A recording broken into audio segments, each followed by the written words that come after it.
Shivers, Book 5, The Locked Room by M. D. Spenser. Chapter 1. I was getting a little tired of feeling sorry for everybody else. My little brother, for instance. He looked nervous. He chews his lips when he's worried, which leaves a bright red rash under his mouth. Very attractive. Mom just looked tired. Whenever she caught me looking at her, she gave me this big, cheerful smile. Yeah, right, Mom. You're happy, I'm happy, the whole family's happy. Moving is just a big adventure. It's important to try new things.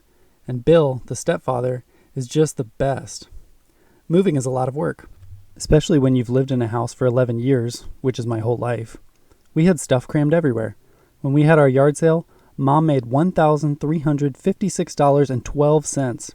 Have you ever actually seen that much money? After the yard sale, Mom and I spread the money out on the living room rug and counted. I sorted the dollar bills into towers, while she tackled the mountains of change. Eric danced around with bare feet, nickels sticking out between his toes. I figured that was most fun I'd have for a long time. Not that I wasn't excited. I mean, California just sounded exciting. I enjoyed telling people we were moving there. They always looked jealous. Of course, I didn't mention where we were going in California. Podunksville, a little brown town in the middle of nowhere. The only good thing about the place was that my mom was born there. Her brother and sister, my Uncle Ian and Aunt Bonnie, still lived just outside of town. Aunt Bonnie lived in the farmhouse where all three of them grew up, and Uncle Ian lived in a trailer just down from the house. I planned to spend as much time at the farmhouse as I possibly could. Anything to get away from him.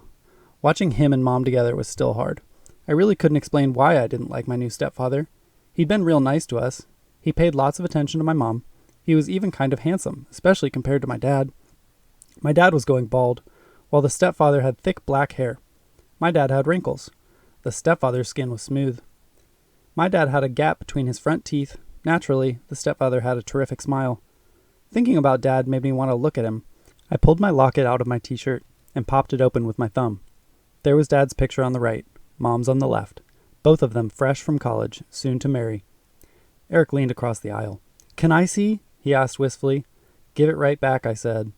Mom glanced up from her magazine and frowned as she saw the locket exchanging hands. "You two start to get your things together. We're going to be landing soon," she murmured. "Mom, when is Dad going to visit us in California?" asked Eric, staring at the pictures in the locket. "I don't know, sweetie. It's expensive to fly here from the East Coast. I'm sure he'll be out just as soon as he can afford a ticket. He's going to miss you both like crazy." "I want him to come out now," Eric whined. "I miss him." "Well, you can call him tonight." Mom reached over, squeezed Eric's hand, and smiled at both of us. "I know you're both going to be homesick at first, for your friends and your dad and all the familiar things that we've left behind, but please remember that Bill is very fond of both of you. We're going to have a wonderful life out here. It'll just take time." "Is Bill going to be at the airport?" I asked. "Yes, honey. We'll get our suitcases and drive straight to the house." "Tell me again what my new room looks like," I said. Mom laughed a little to herself. "Well, it's really a very pretty room," she said, "although the rose wallpaper takes some time getting used to. The room's got 2 dormer windows that look out over the front yard. Each dormer has a sweet little door on one side, like a cupboard door, where you can put toys and stuff." "How big are the cupboards? Like, could I fit in them?" asked Eric. "I guess you could," Mom said doubtfully.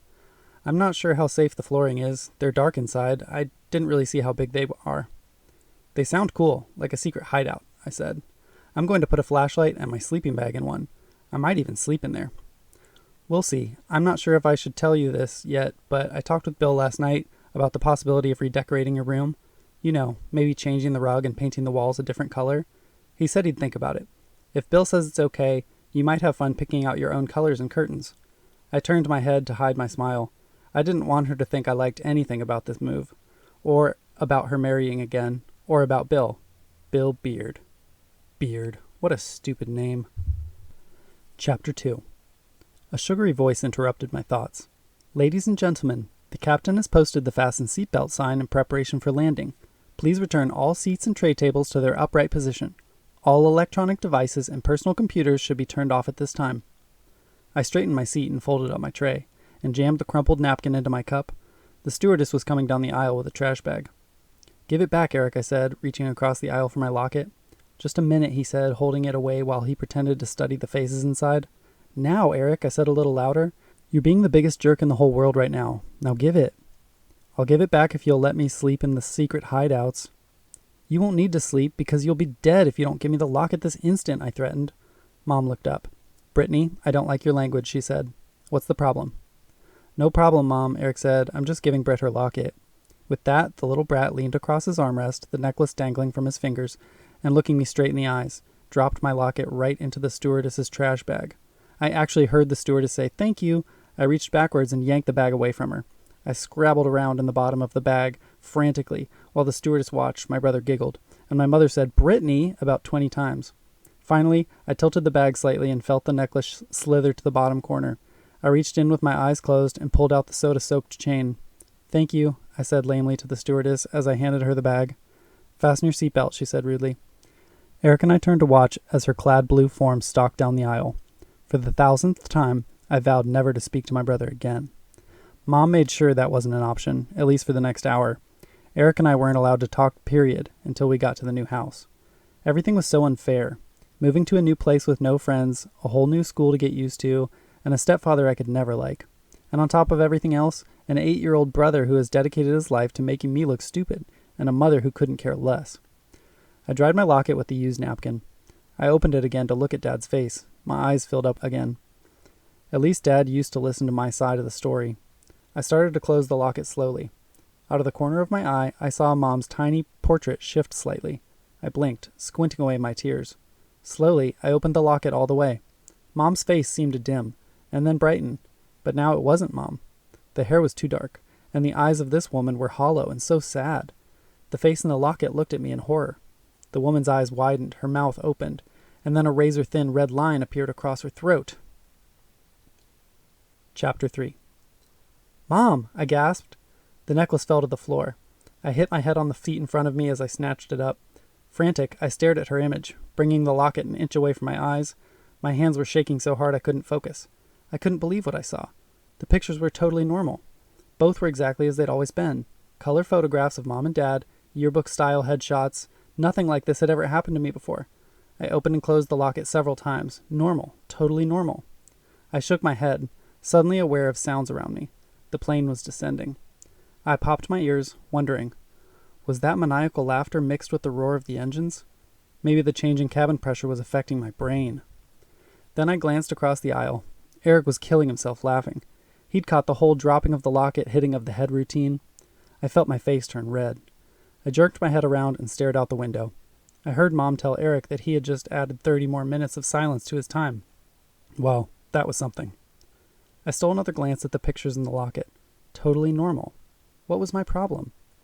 During the next hour, I was actually glad that Eric and I weren't allowed to talk. Bill was waiting for us at the gate.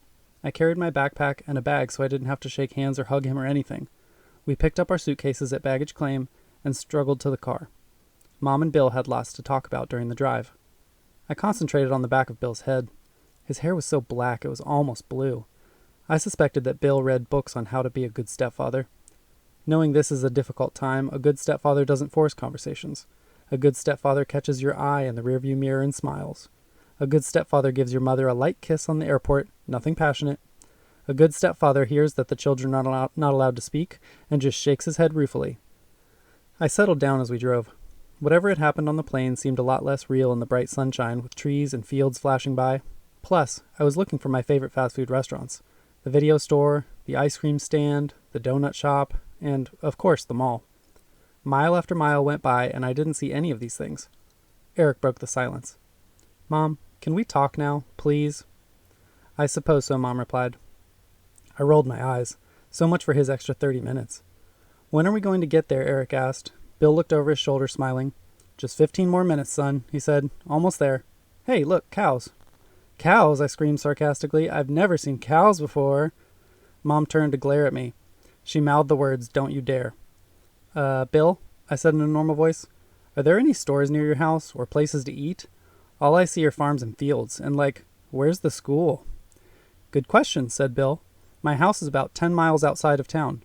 You and Eric will have to ride buses to school. And the mall is on the south side of town, much closer to where your aunt and uncle live. I'm afraid my house, our house, is kind of in the middle of nowhere. But it's beautiful out there," Mom said. "I think you two will love living in the country." "Here's our turn," said Bill. "We leave the highway, go about 6 miles down this road, and my driveway's on the left." Are there any kids in the neighborhood? Eric asked in a quavery voice. I've never seen any, said Bill, but if there are, I'm sure you and Brittany will find them. Eric and I looked at each other with dismay. No kids? Middle of nowhere? No signs of civilization? Where was Mom taking us? Eric and I looked silently out our windows until the car slowed and veered left. We stared down a dirt road lined with trees. A gray 2-story house with wide porch and brooding windows waited for us at the end of the drive. I heard Eric take a deep breath. As the car wound its way towards the house, a flock of crows rose like black flags before us. Chapter 4. Oh, Bill, it's even prettier than I remembered, Mom exclaimed. You've put flowers in. They do look nice, don't they? I forgot what they're called. Begonias, Mom laughed. She spoke to us over her shoulder as the car stopped in front of the house. Bill's not the gardening type, kids, but I'm hoping you guys will help me plant lots of flowers. This old house needs some color, and I want to try a vegetable garden. We each got out of the car and stretched while we looked around. I felt wobbly and wondered what Eric was thinking. A little song played in my head. This is it, this is it. And I clutched my locket for support. The house looked real old, as if it had always been there. I liked the porch, which ran across the whole front of the house. It was supported by 6 vine-covered columns, 2 of which framed the front door. A large gable jutted over the front door. A fan-shaped window sat in the center. I pointed to it. Mom, is that my room? I asked hopefully. No, honey, your room's there, with those 2 dormer windows. She pointed to the left of the gable. And those 2 dormers on the right are in the master bedroom, where Bill and I sleep. Eric, honey, your room looks out over the backyard. Bill put his arm over Mom's shoulders. Let's leave the stuff in the car and give the kids a tour, he said. We can unpack later. Mom held out a hand to Eric, and we walked up the front steps. I stayed a little behind the group. The house seemed huge inside. We stepped into a shady green entryway. The stairwell loomed before us, 6 stairs up, then a curved landing, and, as I assumed, more stairs beyond that. A stretch of hallway ran alongside the stairs and disappeared into a darker part of the house. Several rooms appeared to lead off the hall. We looked in each, and I counted them off with amazement. The parlor, I didn't know there was such a thing anymore, the library, and the spare room with the guest bed. One door was a hall closet for coats, and another opened to reveal narrow stairs to the basement. I'm afraid the house needs a woman's touch, Bill said. I stay so busy with work and traveling that I tend to live just in the kitchen, which has been modernized a bit. Otherwise, the house is pretty much as it's always been. Mom interrupted. Bill grew up in this house, kids, she said. His family has owned it for several generations. How old is it? I asked. The original house was built in 1862 by the first William Beard, Bill said. That small house, a cabin really, burned down. This house was built the following year. How did it burn down? Eric asked. Bill smiled tightly, glancing at Mom. Well, that's not the most pleasant story, he said, pausing. Mom nodded permission. The first William Beard came to this part of the world because of the California gold rush, Bill continued. He was one of the lucky few to actually find a substantial vein of gold. Near here? Eric blurted. Bill leaned against the wall. No, north of here, several hours away. He came here to purchase land for farming and to build a grand house worthy of the beautiful young bride he brought with him. He adored her. Unfortunately, she did not return his feelings, though she pretended to. Bill paused. Now, remember, those were dangerous times. Gold fever made a lot of people greedy, and guns were like umbrellas. Everybody had one. William Beard kept his money in a special box made of steel. The box could only be opened by one key, and he kept that key on him at all times. Even when he took a shower? Asked Eric. Mom laughed. They took baths in those days, honey, she said, and very few of those. Actually, Bill continued, he wore the key on a chain around his neck, when he bathed and ate and slept. He only took the key off once, after his young wife begged and insisted for days. She claimed she wanted to wear it, close to her heart, for just one night. Foolishly, he believed her. That night, she rose from the bed, robbed him blind, and fled into the darkness. But first she set the cabin on fire, hoping to destroy the evidence of her crime. So he died in the fire? I asked. There's no way I'm going to be able to sleep in this house, I thought. No, said Bill. Thankfully, William woke up before the flames spread to the bedroom. For one dreadful moment, he feared his wife was in the other room, trapped by flames. But then he saw the steel box, open and empty, dragged out from under the bed, and he knew instantly what had happened. The key was still in the lock. He grabbed the box and escaped out the window. What happened to the wife? I wondered. They never found her, Bill said coldly. And William never spoke of her again. He was a very clever man and was able to rebuild a portion of his earlier fortune. It's amazing that you know so much about your family history, Mom marveled. It's as if you were there. Bill's face reddened. Believe me, I've heard the story so often I could recite it in my sleep, he said. I hope I didn't bore you. He cleared his throat abruptly and led them into the kitchen. I looked around with relief. This room, at least, looked like a regular kitchen. Cheerful stripes of yellow, green, and orange vegetables covered the walls. A large table was piled high with newspapers and mail. I've never had such a large kitchen to work in, Mom said happily, opening a cupboard lined with glasses. Or such a messy one, I bet, Bill apologized. Listen, I didn't even ask if anybody wants anything to drink. What can I get you? We all sat down. Bill bustled around, pouring lemonade. Finally, he took a seat, too. Immediately, he jumped up again, plucking a key ring off a hook near the phone. Lucy, dear, before I forget, I had a set of keys made for you. How thoughtful, Mom said, then made a funny little groan. Oh, how am I ever going to keep this many straight? Bill reached into his pocket and pulled out his own ring, crammed with keys. Here, I'll show you which is which. The silver one is for the front door. He laid keys from Mom's ring next to his, matching their patterns and ridges. One of the keys on his chain caught my eye. Copper-colored. It was long and thin with lots of curlicues. It looked old. This one is for the basement, Bill droned on. No, that one's the garage. Out of the corner of my eye, I saw Eric's hand snake across the table and lift up one of Bill's keys, the big copper one.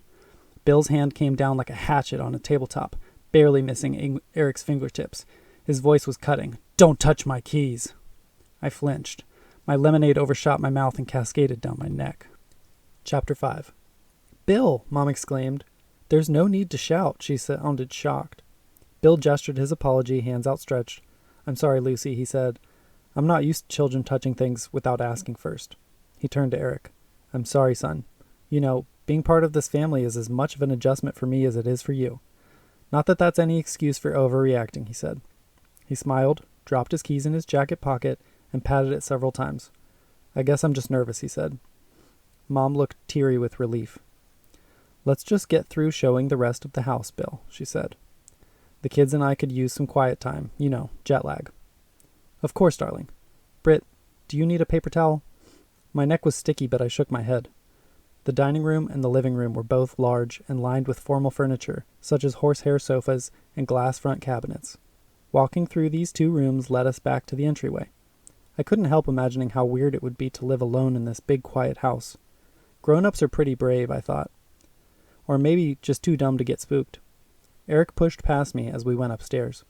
I want to see my room first, he shouted. I ignored him. The upstairs hall was bright and pretty.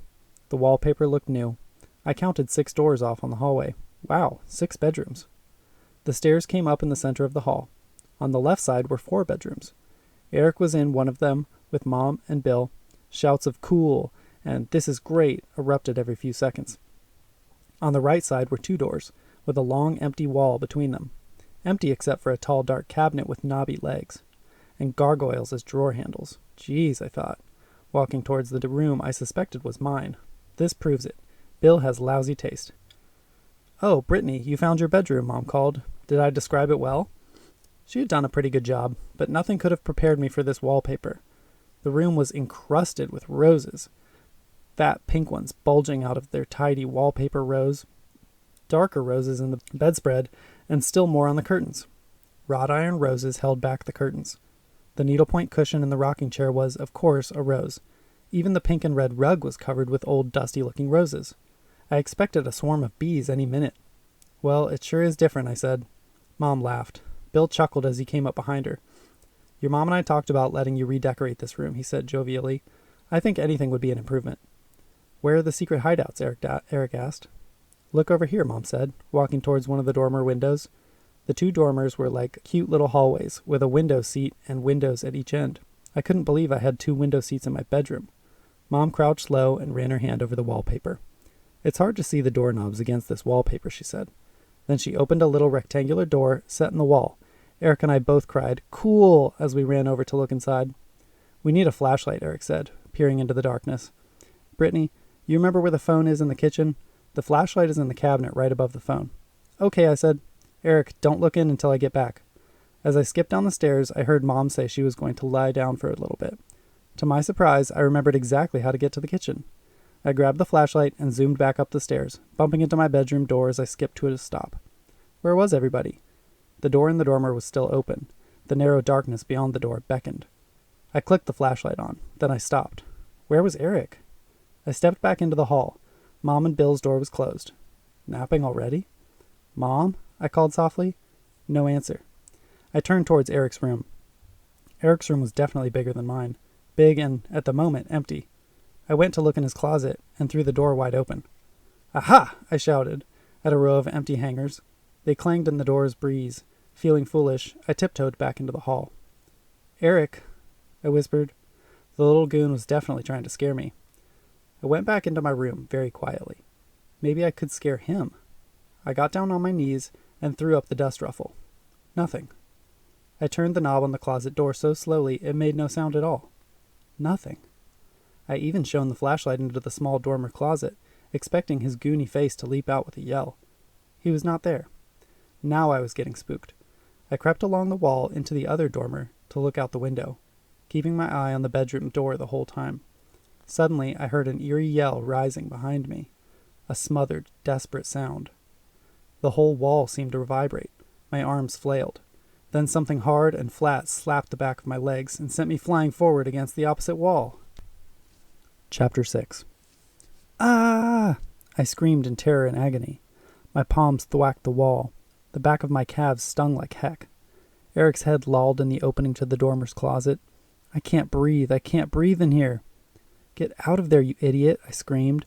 You were supposed to wait for me. I was just going to check it out, he whined. Look what you did to my legs. Then I wanted to see how dark it was in there, with the door closed, he continued. Quit lying, you were trying to scare me, I shot back. Eric shook his head. I couldn't get the door open in the dark. I knew you'd be mad that I went in by myself, so I was going to wait until you left, I promise. Just get out of my room, I said, pointing to the door. You've been bothering me all day, and I'm sick of it. Sick of you. Eric climbed clumsily out of the dormer closet. He brushed off his knees. It's pretty cool in there, but I think there might be spiders, he said. Also, I would prop the door open when you go in. I almost suffocated. I wish, I said. I pushed him out of my room and slammed the door shut. Creep, I muttered, as I headed back to the dormer. I dropped the flashlight when Eric burst forth. Thank goodness it still worked. I crouched next to the dormer closet, shining the light inside. Wow, I whispered, as the beam traveled around the space. A perfect little room. The plywood floor was solid and only a little dusty. I'm not good at judging how big things are, but I would say the space was about 5 feet long, just long enough for me to lie down flat, and about 3 or 4 feet wide. Of course, you couldn't stand up in the room.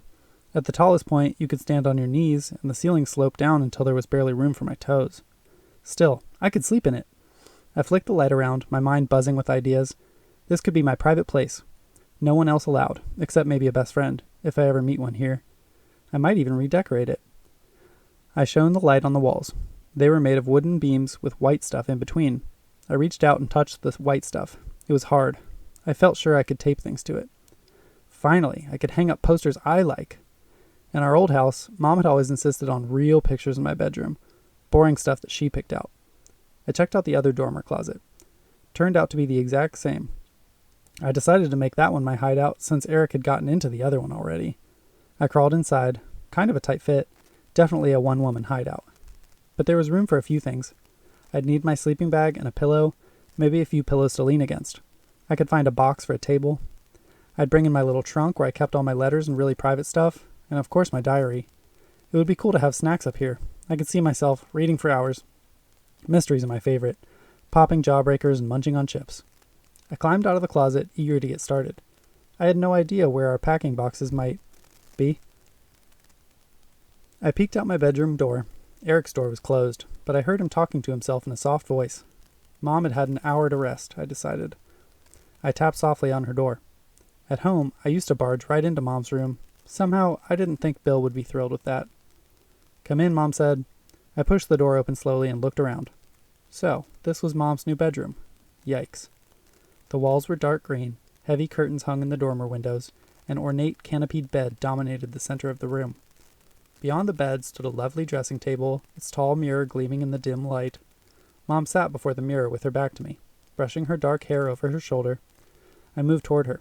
She raised her head. I felt the hair stand up on my arms. The eyes that met mine in the mirror were not my mother's. For an endless moment, those eyes held mine, boring wordlessly into my mind. Then her pale lips parted. Chapter 7. I turned and blundered back through the door.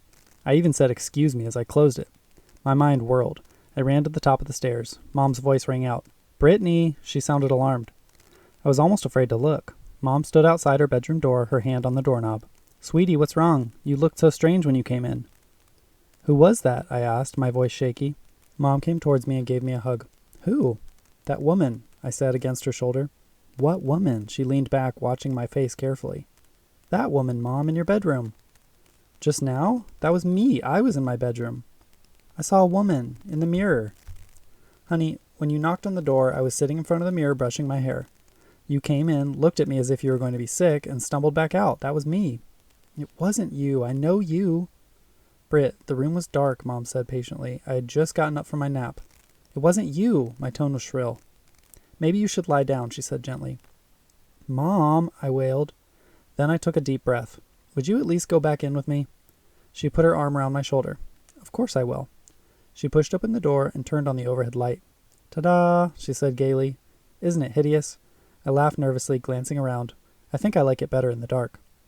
Mom turned off the light, then gestured toward the dressing table. "See, that's where I was sitting. It is dark in here. Your eyes probably took a moment to adjust." "Mom," I didn't know what to say. That I think I saw a ghost? Or that I'd had a little hallucination? I wanted to tell her about the locket.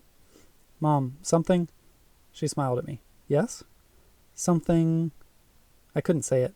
She'd think I was crazy. She'd probably be right. So I finished with the first thing I could think of. "Needs to be done about this wallpaper." "Isn't it awful?" Mom giggled. "Bill is so adorably old-fashioned." "It's creepy," I said. "I could never sleep in this room." "Okay, honey, it's not that bad. This house has a lot of history. I like the fact that it's old. And remember, Bill grew up here, so be polite. Are you going to redecorate all the rooms?" "One thing at a time. Your room first. How about that? Let's talk about what you'd like while I pull together some dinner. I could use your help." "Okay," I said. We banged on Eric's door as we headed down. "Eric, come give us a hand with dinner," Mom called. "I'm not that hungry, Mom." Eric was never much for meals. "We'll come down and help anyways." "All right, I'll be down in a few minutes. Are Aunt Bonnie and Uncle Ian coming tonight?" "No, honey, they're coming tomorrow night. Tonight it's just us, our first night in our new house." I followed Mom down the stairs. Our first night in our new house. Somehow, that didn't sound so good. Chapter 8. I snuck a look at my locket while I chopped lettuce. Faces changing in lockets, or in mirrors for that matter, seemed completely impossible as I worked on the cheerful kitchen with Mom slicing tomatoes beside me. And it was. The pictures in my locket were wonderfully familiar. Mom and Dad, just like always. I felt silly with relief. I couldn't stop talking. "Blue's my favorite color these days, Mom. I read in a magazine that blue is a great color for sleeping. It's peaceful. The magazine said people who like blue are good listeners. Also, we're creative." "That sounds like you," Mom said. "Do you like wallpaper or paint?" "Paint, definitely. Can I pick it out?" "You better. There will be hundreds of blues to choose from. From nearly white to navy." That's going to be hard. I like turquoise. And violet. And light blue." "Where's Bill?" I asked, reaching for the grated cheese. "He likes to walk every evening around this time," Mom said. "Tomorrow night, I'll probably join him if you'll keep an eye on Eric." "Mom," Eric complained as he came to the kitchen, "I can take care of myself." "I know you can, honey. I guess I really expect you to watch out for each other," Mom said. She tousled Eric's hair. "Did you find anything to do?" "There are some old games in the closet," Eric said and paused. "There aren't many toys here. Are there, Mom?" "I don't think there have been kids in this house since Bill was a boy," she said. "I don't think there are toys." "Where's all our stuff, Mom?" I asked. "I want to unpack some things." Mom dried her hands on a tea towel before answering. "I wanted to talk with you about that. Bill and I both think it makes sense to hold off on unpacking until after your rooms are redecorated. Otherwise, everything will just be one big dusty jumble." "Mom, there are a few things I've got to have out of my boxes," I cried. "I can't wait that long. Besides, I can figure out which boxes they're in. I won't make a mess." Mom looked at me dubiously. "What few things and how many?" I hated to list them in front of Eric. He'd know right away what I was doing. "I'll talk about it with you later, okay?" I said. "Okay," Mom replied. She sounded distracted and glanced out the window. I wonder where Bill is, she said. It's getting dark. I'll go look for him, Mom, I offered. All right, honey. You should be able to spot him from the front porch, if he comes back the same way he went. As soon as you see him, give me a yell, and I'll put the stakes on. I went out onto the front porch and sat in one of the metal chairs. It was peaceful outside. Birds darted from tree to tree, settling for the night. Crickets filled the air with their gravelly calls. I watched the red rim of the sun disappear over the tops of the trees. The quiet was amazing. No car sounds. No children playing or dogs barking. I thought I saw something coming down the road, still a fair distance away. I squinted in the dusky gloom. The shape was tall and thin. There was no bobbing motion to the walk. It seemed to glide instead. Every few seconds I lost sight of the shadow and wondered if I was imagining things. Then I would see movement against a tree trunk or hedge and fix my sights on it again. The shadow turned into the long driveway. It was Bill. His pale face seemed to glow as he strode towards the house. I kept expecting him to say hello, but his gaze was fixed on something above my head. Maybe that fan-shaped window. He paused for a moment with his hand on the lamppost. He stared upwards with a weird, twisted smile on his face.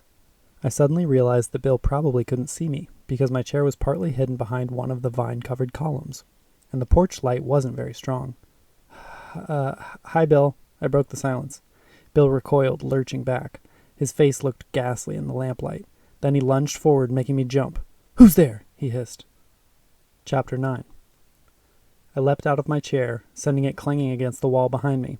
Sorry, Bill, it's just me," I stammered. Bill glared at me fiercely. "I thought you saw me," I lied a little. "I didn't," Bill said. He continued to stare at me with a small, odd smile on his face. Then his whole body relaxed. "Nope, I didn't," he said, and smiled broadly. "Come on, kid. We scared each other to death. Let's go tell your mom all about it." I ducked under his arm as he held the screen door open.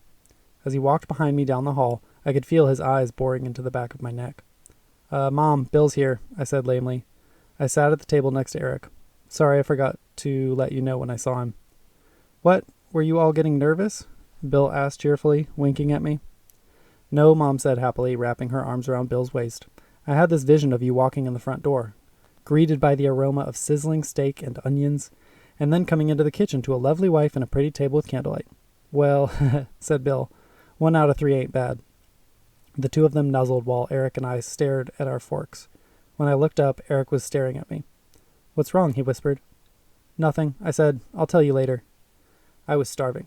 I let everyone else talk while I put away tons of salad and steak. Mom was particularly chatty. "I thought I would line up tennis lessons for both of you kids," she said. "You know, morning classes when you're grouped with other kids your age. And I thought either swim lessons or just joining a pool would be a welcome relief from the heat." "That sounds pretty good," I said. "Is there a pool near here?" Bill shrugged.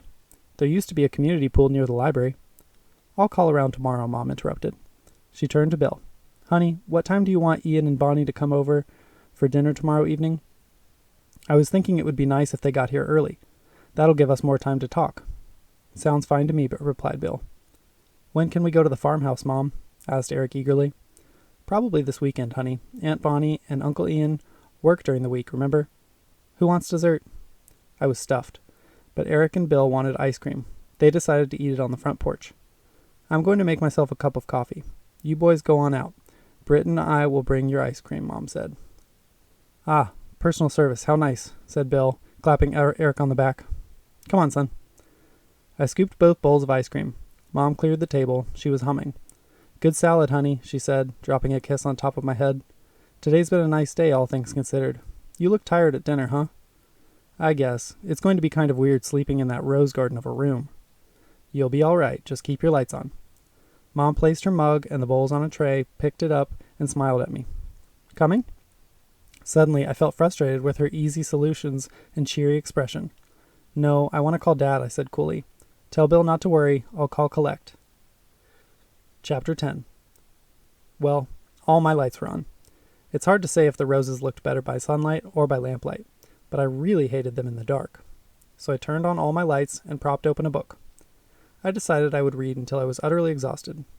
By now, I'd been reading so long my elbows hurt. I couldn't relax. Too many worrisome things had happened that day. Hearing the eerie story about William Beard, Eric hiding in my dormer closet, the woman in the mirror, Bill's face when I spooked him on the porch. Talking on the phone with Dad had helped. I didn't tell him about the weird stuff, but we talked a long time. Dad was always interested in my description of things, and he asked lots of questions. He told me I was brave and mature, and he was proud of me. Then he talked to Eric for a while. After that, we watched a little TV in the library. Then Mom walked upstairs with us. Bill had brought up our suitcases earlier, and she helped each of us unpack. I hung my 4 dresses in that big old closet. They looked lonely. While Mom was in Eric's room, I snuck downstairs to get myself a bowl of ice cream. I passed the library where Bill was sitting in his favorite armchair. His black hair glinted blue in the light of the television. He chuckled at some sitcom as I tiptoed by. On my return upstairs, I went the other way, through the dark, silent living room. I had grabbed a handful of cookies in case Eric was hungry. He was thirsty, and scared. He came to my room 3 times before he finally settled down. I told him he could sleep on the floor in my room if he wanted to. That's okay, he said, munching away as he sat at the end of my bed. Mom might get mad. No, she won't, I said. Well, I hate to say this, but your room's spookier than mine, Eric answered. Oh, thanks a lot, I said. How reassuring. Finally, he got tired and padded back to his own bed. I punched up my pillow and rolled over onto my side. I had borrowed Eric's joke book. It was not my usual reading fare, but I knew better than to read something spine-tingling and shivery on the first night in a new house. I tried to memorize the punchlines. It's hard to say when it started. It was that kind of subtle noise, like when your ears ring, that begins slowly and then suddenly drowns out everything else. It began as a gentle sobbing, all very quiet. Each breath was followed by a long, shuddering cry. It was the saddest sound in the world. It drew you in and made you want to weep until there were no tears left. I listened for several minutes. The sobs grew louder. I felt my own eyes well up as I slid out of bed. Poor little guy, I thought. I understand exactly how he feels. It's just that when you're older, you know that crying doesn't solve anything. You get out of the habit. I opened my door and glanced around the hall. Mom had left the light on in the stairwell. Her bedroom door was closed. Funny, I hadn't heard Mom and Bill come up. I pushed Eric's door open and spoke low. Eric? It's me, Britt. Eric lay on his stomach, his arms folded over his head. The room was warm. Eric's mouth was open. He inhaled with a cute little snore. He was fast asleep. Chapter 11. There was no way I was going back to my own room. I couldn't hear the sobbing anymore, but I knew it was still there. The weeping would surround me if I dared return to the Rose Room.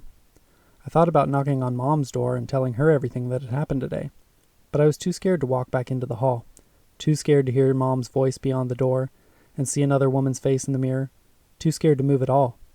I looked around Eric's room, my heart pounding. Gradually, my muscles began to relax. The sound of my brother's breathing, his peaceful face, and damp hair comforted me. It all felt normal. I got Eric's quilt and spare pillow. Then I stretched out across the foot of his bed and covered myself with the quilt. It took a few minutes to warm up to the blanket. Just a few more minutes, and I was asleep. Hey, what are you doing here? Eric asked, sleepily, prodding me with his foot. Quit it, I said, rolling over. I drifted into another dream. Well, I guess this proves it. You're the wimp of the family, Eric said, throwing his pillow at my head. That woke me up for good. Memories of the night before rushed back. I sat bolt upright and got another pillow right in the face. I'm going to kill you, I yelled, grabbing for my pillow behind me. I couldn't find the darn thing. By the time I found it on the floor, Eric had hit me 3 more times. He left off the bed and raced for the door. I was right behind him, pillow up and ready to strike. We both slid on the wood floor in the hall and skidded towards the stairs. Eric laughed hysterically as he hit the stair landing. I pummeled him all the way down. Pillowless, Eric surrendered at the bottom of the stairs, and we went on to the kitchen. We were the first ones awake. I had 2 waffles with butter and syrup. Eric had a bowl of cereal. Midway through breakfast, I blurted out what was on my mind. Eric, some weird stuff has been happening to me. I'm getting freaked out about it. Yeah? Like what? Eric asked, a drop of milk running down his chin. Wipe your mouth. And before I tell you, you've got to swear not to laugh. This stuff really happened. At least, it seems like it did. That's the problem. Each time afterwards, I wonder if I just imagined it. Well, what? Tell me one thing. I decided to start with the sobbing the night before. That's easy, Eric said, after I finished describing what I had heard. It was Mom. Mom? I sputtered. Mom never cries. Not like that. Remember that night she and Dad told us they were getting a divorce? Eric asked. She was crying her head off. Yeah, I said doubtfully. I hadn't thought of Mom being the crier.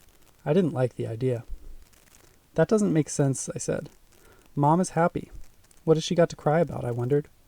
Maybe she's worried about dragging us out here, Eric said, frowning.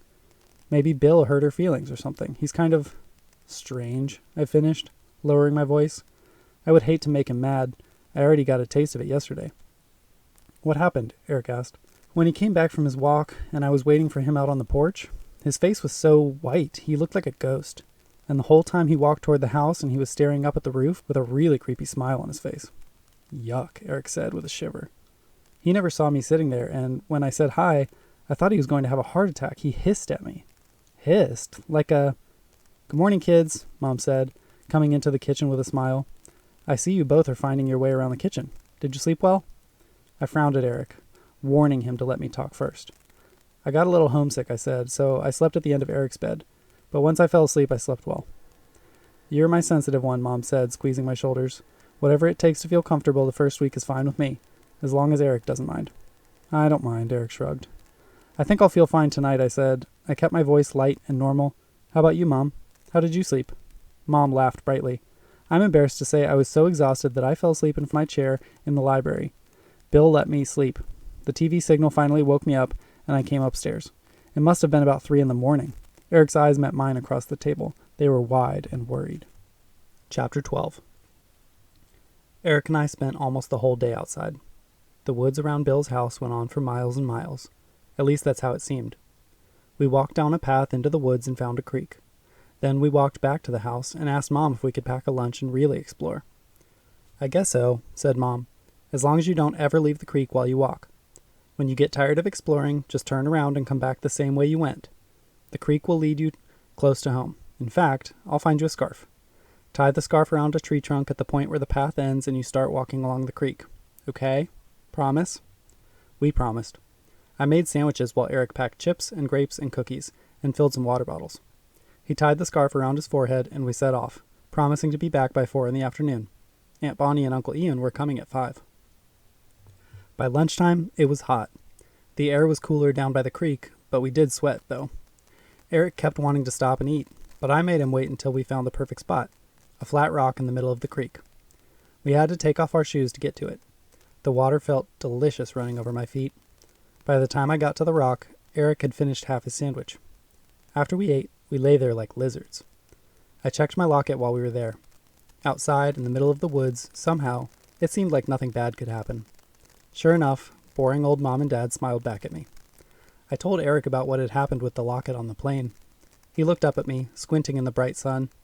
Are you trying to scare me? He asked suspiciously. No, I cried, really.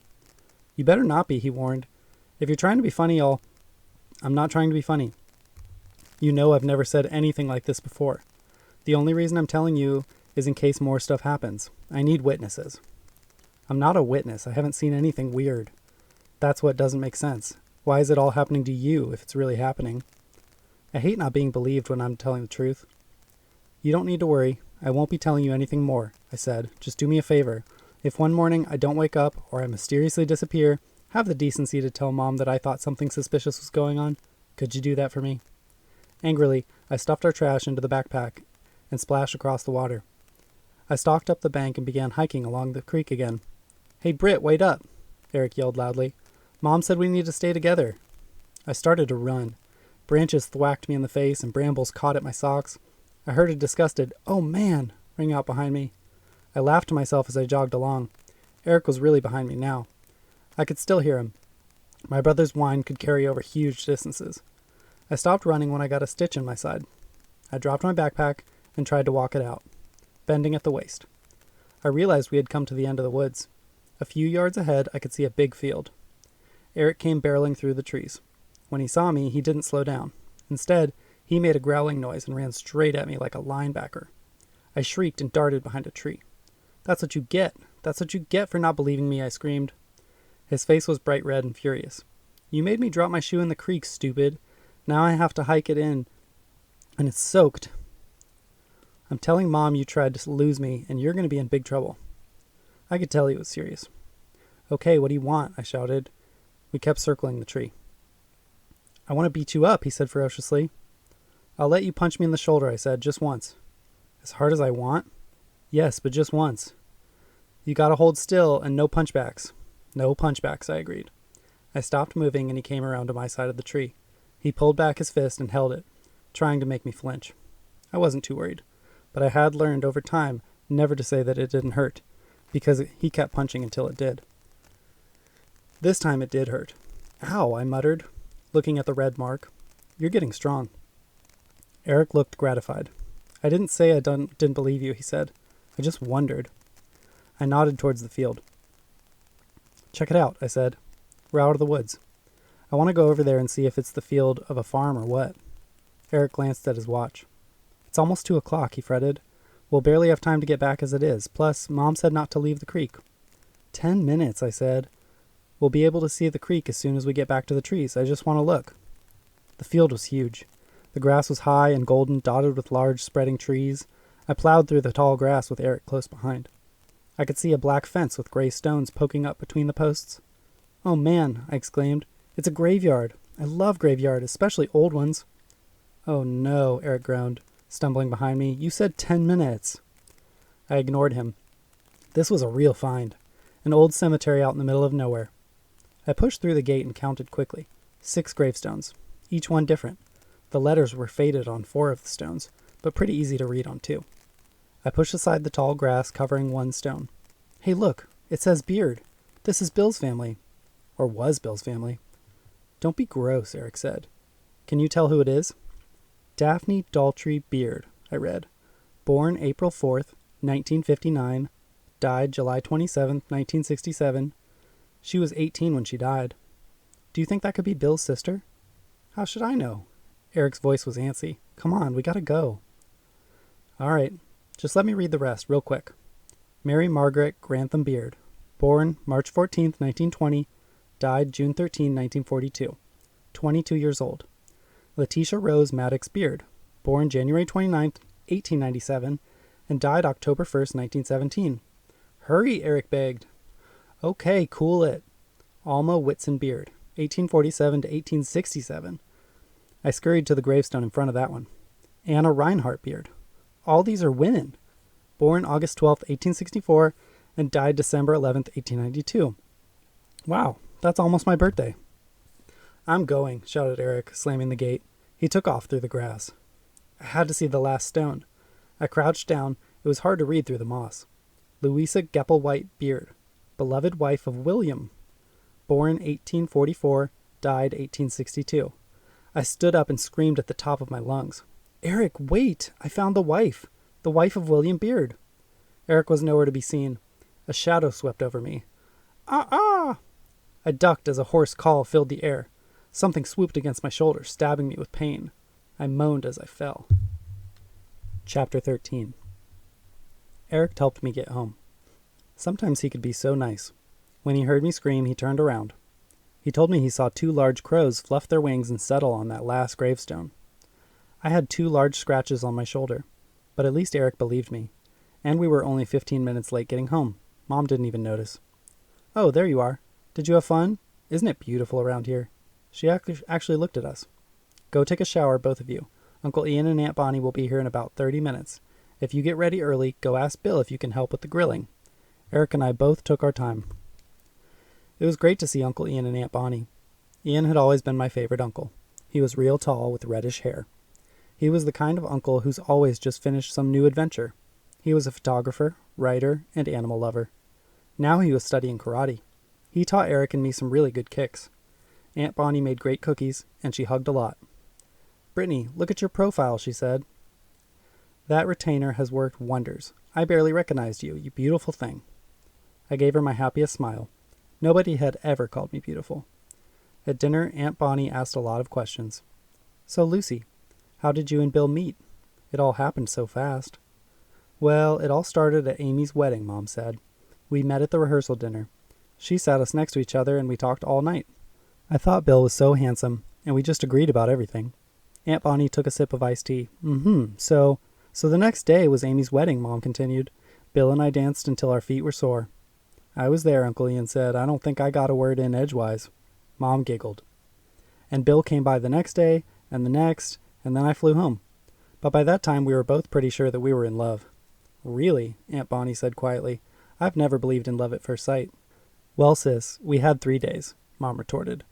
And then we talked on the phone day after day, hour after hour. She looked lovingly at Bill. Anybody want potatoes? Bill broke in. He looked lovingly at Mom. I have to tell you, Bonnie, Lucy is the loveliest woman I've ever met, he said. I made it a rule in the past never to date a woman with children, but in Lucy's case, I had to make an exception. He smiled at Bonnie. And of course the kids are great, he said. Which reminds me, said Uncle Ian, when are you guys coming out to the farm? Saturday, said Mom. We'll spend the whole day. Uncle Ian leaned forward and whispered, There's a new family member at the farm. Your Aunt Bonnie went and bought herself a horse. Mom clapped her hands together. You're kidding, she said. Bonnie, what fun. Everybody started talking at once. Mom's face was glowing. Bill had called her lovely. I hadn't thought of her that way, but I could see what he meant. She had long dark hair that she hadn't cut since she was a child. Her eyes were deep brown and very pretty, with thick black lashes. Suddenly I realized Aunt Bonnie was trying to get my attention.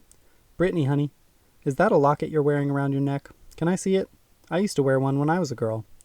I unclasped the locket and handed it across the table. Aunt Bonnie winked at me as she opened it. I always kept my boyfriend's pictures in it, she said. She studied the portraits inside for a few moments. The little crease above her eyes deepened. She snapped the locket shut and gave it back to me. That's a great picture of your dad, honey, she said. She paused. Her eyes were understanding, maybe even a little sad. But who is the woman? I don't think I know her. Chapter 14. My stomach twisted at Aunt Bonnie's question.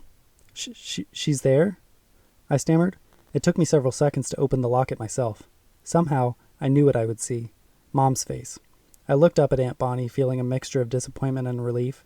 At least someone else had seen the strange woman. I thought fast. What should I say? Whoever she is, she's awfully pretty, Aunt Bonnie said. I bet I know. Is it your grandmother? An old picture of your dad's mother? Everyone at the table was looking at us. I felt myself getting red. I handed the locket back to Aunt Bonnie. It's Mom, I said simply. Aunt Bonnie was flabbergasted. She got a little red herself. After a few seconds, she glanced at Uncle Ian. Not one word, not one single word out of you. Uncle Ian lifted his hands innocently. Did I say anything, he asked. Ian's been telling me that I need glasses, Aunt Bonnie said. I think I just got convinced. She paused, shaking her head. I could have sworn I saw a pretty blonde woman, a stranger. But look, I guess the only question is glasses or contacts. Glasses, definitely, said Uncle Ian, laughing. Big, thick, horn-rimmed ones. Everyone chuckled. A chill ran through me. Someone was watching me. I turned slowly to look at Bill, who sat at the head of the table. He alone was not smiling, his eyes fixed on my face. I had never realized how icy blue they could be. I swallowed and returned his stare. Suddenly, Bill's big white teeth flashed into a weird grin. May I see that locket, Bonnie? He asked. Sure, she said. Bill opened the locket and studied the pictures inside. He seemed to spend a long time staring at Dad. Then he closed it and handed it to me. Interesting, he said, in a low voice. It's hard to imagine how anyone could mistake your mother for a blonde. It makes one wonder, huh? Chapter 15. I didn't have a chance to talk to Aunt Bonnie alone all evening. I wasn't too bothered about it. I knew there'd be plenty of time on Saturday. The only thing I wanted to know was what kind of woman she'd seen. If the woman was blonde, then it wasn't the one I had seen. I was pretty sure Aunt Bonnie would find the whole thing as confusing as I did. Nothing made sense. Why were these faces appearing? Did the women want something? How did the crying fit in? Why did Aunt Bonnie see a stranger's portrait when no one else did? I only knew two things. One, I didn't want him, Bill, to hear anything about the weird stuff that had happened. Two, I couldn't tell Mom because she might tell him. I had a plan for tonight. A plan that might at least answer one question. I was going to beg Eric to stay up late with me in my room. I wanted to know if the crying would begin again. Then I had a horrible thought. What if the weeping started up and I could hear it, but Eric couldn't? Later that evening, when I suggested he stay in my room, Eric was not interested. After what happened to Aunt Bonnie, you're crazy if you think I'm sleeping in your room, he said shrilly. Not sleep in my room, I said. Stay awake late in my room, to see if you hear the crying too. Come on, we'll play cards and I'll sneak some snacks up. We'll keep all the lights on. It'll be fun, I said. I even convinced myself. There's nothing fun about this, Eric said. You know what this means, don't you? We are living in a haunted house. That's not fun. That's my worst nightmare. We were in the bathroom, supposedly brushing our teeth. Mom and Bill were outside saying goodbye to Aunt Bonnie and Uncle Ian. Eric paced back and forth, ranting. When Mom comes up to say goodnight, I'm telling her what's going on, he said. And I'm telling her I hate it here and I want to go home. Nothing like this ever happened at our old house. Maybe we could move back and Bill could live with us there. He almost shrieked the last words. Be quiet, I whispered. They might hear you.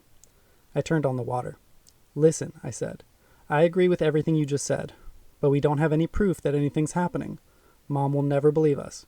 She's not going to move just because we're telling her crazy-sounding stories. I grabbed Eric by the shoulders. That's why it's so important that you do this tonight, because if you hear the crying, then that means Mom should be able to hear it too. Then all we've got to do is get her to listen. Eric finally agreed. He went to his room to get the cards. I ran downstairs to get milk and cookies. I also made 2 sandwiches, just in case we got really hungry. I kept expecting Mom and Bill to come in, but when I walked softly past the front door to go upstairs, I saw them sitting on the porch steps, holding hands. Perfect, I thought, as I dashed up. Eric was in his room waiting. He had gathered a pile of comics, deck of cards, and our backgammon board. You go first, he said. I'm leaving all the lights on in my room. We turned on all the lights in my room, too. We checked everywhere. The big closet, the 2 dormer closets, behind the curtains, under the bed. Everything seemed fine. We sat cross-legged on the bed, and I started dealing for gin rummy. I thought I would feel nervous, but I didn't. It was nice to have company. Mom poked her head in, wondering where Eric was. She didn't seem to mind if we stayed up late. We're turning in, kids, she said. You 2 keep quiet. She kissed us both on the head. Wasn't that fun tonight, she asked. I'm so excited to live back in my hometown. It's been so long since I lived near my big brother and sister. Good night, Mom, Eric and I chimed together. She left. Eric snuck out into the hall and turned the hall light back on. We started our 9th game of gin rummy. The crying started very low, probably just a little before midnight. Eric and I agreed afterwards that it probably began about 5 minutes before we started paying attention. It started so low and quiet. I noticed it first, and I cocked my head. Shh, quiet. Do you hear that? Eric stopped talking. What? I don't hear anything, he said. Wait, I whispered. The sound was so sad. It was a wail so low it disappeared. But then you could hear a short gasp as the weeper took a breath. All right, I heard it. I'm going, Eric said. Go get Mom, I whispered. I'll stay here. I'll be okay. Eric slipped out of the room. The weeping grew louder. He was back in a few minutes. I was standing just inside my door. I knocked and called, but there was no answer, he said. Then I tried the door, and it was locked. I didn't know what to do. Stand with me here by the door, I said urgently. Let's see what happens. By now I had noticed at least one other sound adding to the wailing. A hiccuping, higher, more hysterical wail. Where is it coming from? Eric asked. It was hard to say. When I sat on the bed, I couldn't tell. When I stood by the door, it seemed as though the wailing was coming from the left, either from my closet or maybe from the dormer I had chosen for my hideout. Eric had had enough. He darted across the hall to his room. The sounds were louder, more demanding. It was like a baby crying. You felt like you had to do something, anything, to get it to stop. Eric, wait, I shouted. Now it sounded like more people were crying, as if their hearts would break. For some reason, I couldn't move. My eyes darted around the room. The noise was getting louder. I clapped my hands to my ears.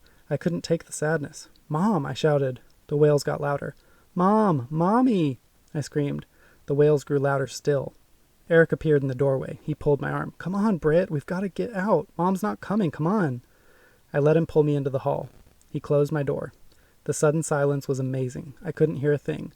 Then something grabbed my neck. Chapter 16.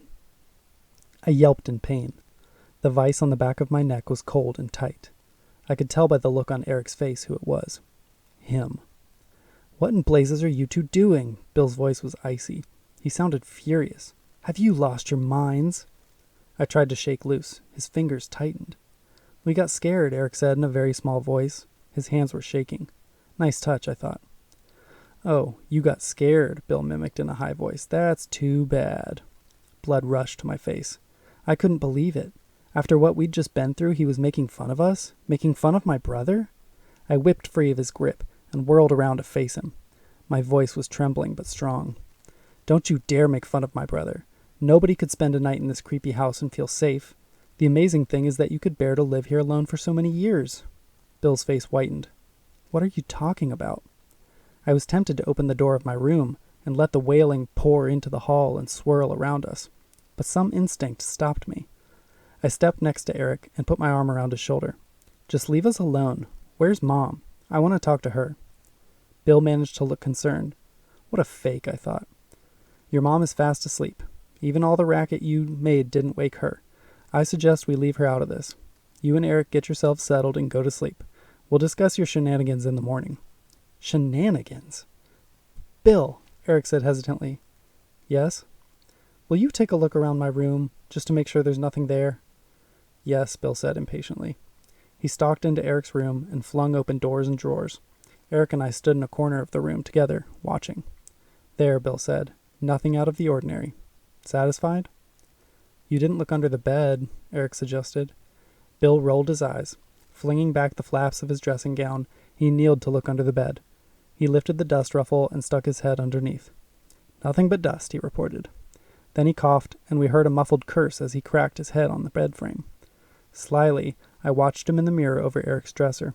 He grimaced as he felt the bump on his head. He took a handkerchief from his pocket, pressed it to his scalp, and looked at it. Are you okay? Asked Eric. Cripe, I'm bleeding, Bill said angrily. Hurts like... I didn't hear any more. To my horror, the reflection in the mirror had changed. Bill still stood there, dabbing at his cut. Behind him, 3 or 4 shadowy faces loomed into focus. They reminded me of photographic negatives, all blacks and whites and grays. Empty hollows where eyes should be, gaping mouths, wide with torment or fear. They crowded around Bill's head and shoulders. It seemed he couldn't see or feel them. Then I saw a white bony hand steal about his throat. Chapter 17. I spun around and looked straight at him. Bill, I croaked. What is it? He glanced up. There was nothing behind him. Never mind, I mumbled, blushing. Bill glared at me as he left the room. Women, he said, shaking his head. He closed the bedroom door. Eric and I looked at each other. Phew, I said. Yeah, Eric said weakly. What are we going to do now? I decided not to frighten Eric even more by mentioning the reflections. Well, it's 1 o'clock, I said. We should try to get some rest. I'll stay awake while you sleep, then we'll switch. Fear is exhausting. Eric fell asleep in about 8 minutes. I sat at the end of his bed, wrapped in the quilt. I made a point of not looking at the dresser mirror. I thought about the faces I had seen. For some reason, I was feeling less afraid, not more. Some things were starting to make sense. The faces I had seen in the locket and Mom's mirror belonged to a woman. The same woman, I thought. Aunt Bonnie saw another woman. The faces I had just seen in the mirror were hideous and hard to identify, but something told me they were female. Plus, no man could make the sounds like the sobs I'd heard in my room. Which brought my thoughts to the tiny cemetery Eric and I had found. 6 gravestones, 6 women buried, all named Beard. The oldest gravestone apparently belonged to the wife of the first William Beard. The runaway wife, the thief, the would-be murderer. The wife who was never found, according to Bill. A person didn't have to be genius to guess that the runaway wife had been found and punished, and that it was her tortured spirit that haunted this horrible old house, with a few other ghosts as cheerleaders. Figuring out the mystery in this house was no longer the problem. I was pretty sure I had the basic facts. No, I had a new problem. How were we going to get out of this place? I woke up the next morning to bright sunlight streaming in the windows. I was still wrapped in the quilt. Guess I had just keeled over with exhaustion. I slipped off the bed and tiptoed out of Eric's room without waking him. The smell of coffee drifted up from downstairs. Good. Mom was awake. I wanted to talk to her. I threw on some clothes and hurried downstairs. I stopped short in the kitchen doorway. Bill was sitting at the table. Mom had begun frying bacon and eggs. Well, here's one sleepyhead, she joked as I came in. Bill was just telling me about your night, dear. It sounds like things got way out of hand. I didn't look at Bill. Yeah, I guess so, I murmured. Sorry about that, Bill. Things look a little different by the light of day, kiddo. Bill asked. They sure do, I answered in a smarmy voice. Eric and I really spooked ourselves. It's funny, Mom said. I have never slept so deeply as I have in this house the last couple of nights. I haven't even had any dreams. She served Bill a plate heaped with eggs and bacon. Now, that looks good, he said, then added with a wolfish smile, I guess I'll keep you. All of you, after all. He forked a big bite into his mouth. I shivered. It was hard to imagine I had ever thought Bill was the slightest bit handsome. His wavy black hair and pale blue eyes made him look like an evil magician, or worse. Chapter 18. Mom had big plans for the day. Bill, I'm going to take the kids shopping for paint and fabric and a few things to lighten up their rooms, she said. I really think that's the problem here. Their bedrooms are just too gothic. Mom, do I have to go? You can just pick out a color for me, begged Eric. Yes, you have to go. It'll do us all good to get out of the house. Actually, Lucy, I think I'll join you, Bill said, grabbing his keys and pushing back from the table. I don't have anything pressing to do today. Wonderful, said Mom. We'll make a day of it. Kids, run upstairs and get ready, and make sure your beds are made. On my way upstairs, I realized why Bill wanted to come with us. He didn't want Eric and me to be alone with Mom. He was afraid to let us talk together, afraid we might draw some conclusions. We didn't get back until after lunch. I have to admit I had a great time. I love looking at furniture and pictures and wallpaper. I may even be an interior designer when I grow up. At our old house, I used to rearrange my bedroom furniture every 2 weeks. I could not make up my mind about what color to paint my bedroom. Even Mom got frustrated with me. Finally, I decided on light blue with just a hint of purple. Periwinkle blue, it was called. I thought it would look great next to the white paint on the windowsills and trim. Eric decided on gray. He thought that would look cool and definitely not babyish. Then we went to a fabric store. Mom is talented with a sewing machine, so we bought many, many yards of cloth. She planned to make curtains for several rooms. I found what I wanted right away. Delicate blue, purple, and yellow flowers on a white background, no roses. Eric picked a plaid with lots of red and dark green. While we ate lunch, we talked about redecorating and unpacking and where our belongings could go. Clouds had been building all day. On the way home in the car, it started to rain. A hard, steady rain. I could hardly wait to get to the house so I could try out my dormer hideout with rain and a good book. We decided to leave everything in the car trunk until the rain stopped. Eric, Mom, and I dashed in from the car laughing. Bill parked it in the garage behind the house. Mom had told me I could unpack my stuff, so I went straight to the parlor where the boxes were. Fortunately, I had put all my most important stuff in 2 boxes, and I'd labeled them so they were easy to find. I hefted both boxes upstairs to my room. This was fun. I pulled out my sleeping bag first, then a couple of pillows, one quilted by my grandma, and another with the slogan, "Gotta love me." Those definitely would go in the hideout. I reached in the second box and lifted my trunk out. I knew better than to open it. It always took about 2 hours to read everything in it, and I didn't have that kind of time. I unrolled my posters and flattened them with heavy books. It would take at least a day for them to uncurl. After about 30 minutes, I had my hideout arranged. I crawled in with Bill's flashlight, a box of cereal, and a book I had been saving for a month. The rain pounded the roof above me. Nothing and nobody bothered me all afternoon. It was heaven. Chapter 19. The rain stopped around 5 in the afternoon. About an hour later, Mom opened my bedroom door, calling for me. "Brittany, Brittany," she sounded mad. I stumbled out of my hideout as fast as I could. Mom was shocked to see me emerge from the tiny opening in the wall. "There you are. I have been yelling for you for the last 20 minutes. Nobody had any idea where you were," she scolded as she brushed down my clothes. "I can't believe you've been hiding in there. I looked in your room before, but when I didn't see you, I started calling outside. Even Eric's worried." "I didn't hear you," I protested. "Come look at my hideout. It's so great." I'd never been much good at keeping a secret. Mom peered inside and laughed. "You are too much," she said. "Most people would hate a tiny space like this, but not you. You'd probably rather have this for a bedroom." I laughed too. She was right. Eric burst in the room. "There you are. We've been looking all over for you," he said anxiously. "Mom just said the exact same thing. Can't a person have a few hours of privacy?" I complained. "What have you guys been doing all this time?" "Eric helped me move the furniture in his room to get ready for painting," Mom said. "I'm hoping to have his room done this weekend. We'll start yours next week." She started to leave the room. "I'm going to unwind by joining Bill on his evening walk," she said. "We may be gone almost an hour, okay?" Eric immediately started snooping around. He picked one of the books off a poster. "What are you doing?" he asked.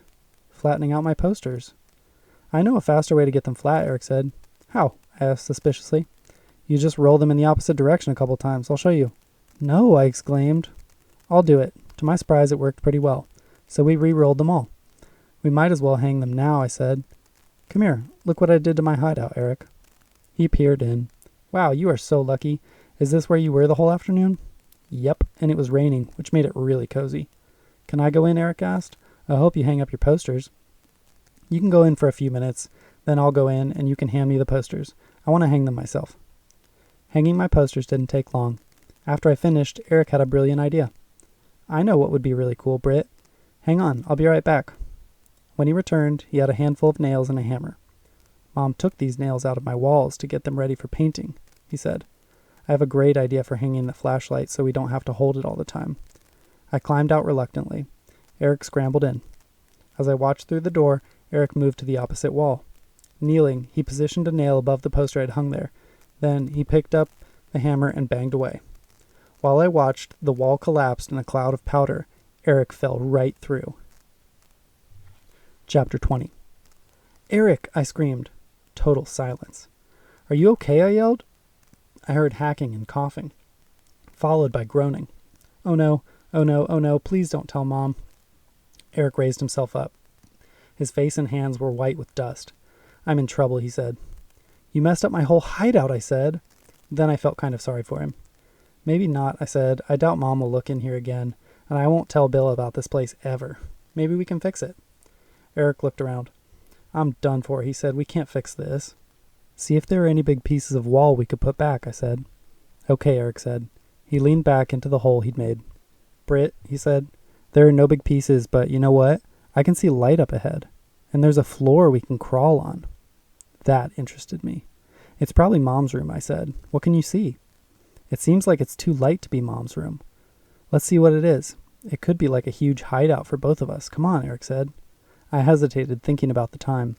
Mom and Bill will be back any minute, and I don't want them looking for us, I said. As soon as we see what this leads to, we'll turn around, bring the flashlight. Eric's voice was getting fainter as he pushed through the hole. White powder swirled around my hideout and coated everything. We'll need to take showers too, I thought, climbing back into the little closet. I picked up the flashlight and lunged through the hole on my hands and knees.